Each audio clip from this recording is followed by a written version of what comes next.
What's going on, ladies and gentlemen? Atlanta Hawks fans, I assume, or Frank Kaminsky fans, or Wisconsin fans. So, check this out. Our boy, Frank Kaminsky, has just been signed to the Atlanta Hawks. Looks like he's going to be their third center. And is this a big signing? Depends on what you think. I think Frank Kaminsky, it's a perfect situation for him.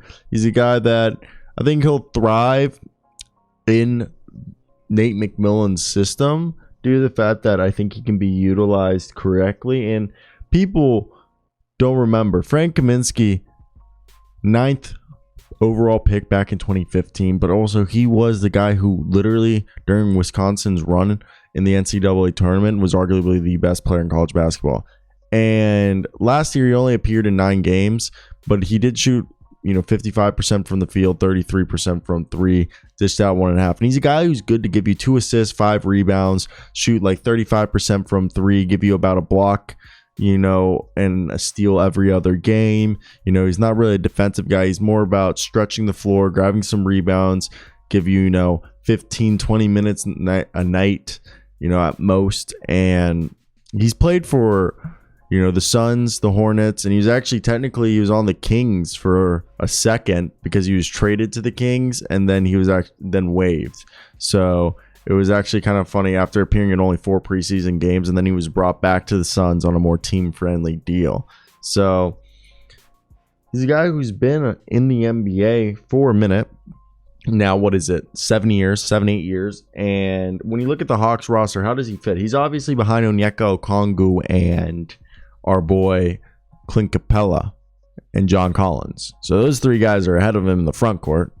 Now, he might be ahead of Jalen Johnson because our boy Nate McMillan doesn't like young guys. So when you look at this, you probably think, okay, starting center, Clint Capella backed up by Onyeka Okongwu, John Collins backed up by probably girlfriend called. And yeah, so the roster construction is going to be definitely interesting, especially because we don't know where John Collins is going to end up. But like I said, front court probably Clint Capella, Onyeka Okongwu as the center rotation, with the third center being Frank Kaminsky if they ever need to stretch the floor, kind of playing that Gorgie Dang role last year. And then at power forward, they're probably going to go John Collins, Mo Harkless, then as well as Frank Kaminsky, and even a little bit of DeAndre Hunter.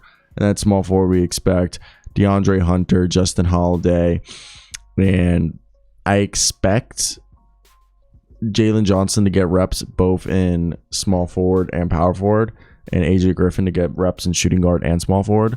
So those guys will be multi-role. And then, DeJounte Murray will play shooting guard with Bogdan as the 6th man, I assume, at this point. And then you run probably Justin Holiday as well as a shooting guard, and Aaron Holiday is your primary backup point guard. I think it all works out really well. And Bogdan can handle the rock too. So it's actually circumstantially, it's fine. Everything's gonna be okay if you're a fan of the Atlanta Hawks. I think this is just a low key move. That Frank Kaminsky, I don't know if you guys know, he's just a good NBA player. He's a guy who's been around. He's worked out. He's fun. I love him. Good guy. So this is where I want to hear your thoughts down below. Rate the signing 1 out of 10. I give it a 6, a 7. Ain't gonna blow me out the water, okay? But I think it's a good move.